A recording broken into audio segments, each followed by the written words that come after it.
we're here on site at the Carvana Tower in Atlanta.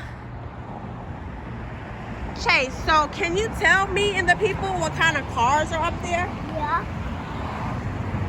There's a Dodge, another Hyundai, and another Hyundai, and a Toyota. What's that red car again? It's a red car, Mommy? It's a Kia. And what other kind of car? Bumblebee is up there. What kind of car is Bumblebee? A Chevy car. I can't hear you. A Chevy car. Okay. And what else do they have in this Carvana vault? What happens at the Carvana vault? What do they do here? Take cars. Okay. So tell me, what's your favorite car in the Carvana lot? The Toyota.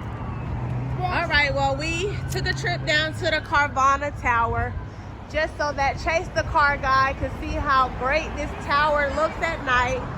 He's having a blast. Mama is doing a commentary. Look at this. I'm trying to tell him not to get too close. All right, Chase. Look at this. And that's it, everybody. We're here on site. Chase, the car guy, turn around and wave at the people. Tell me what other kind of cars is in there. Oh, what's that black car? What's the black car?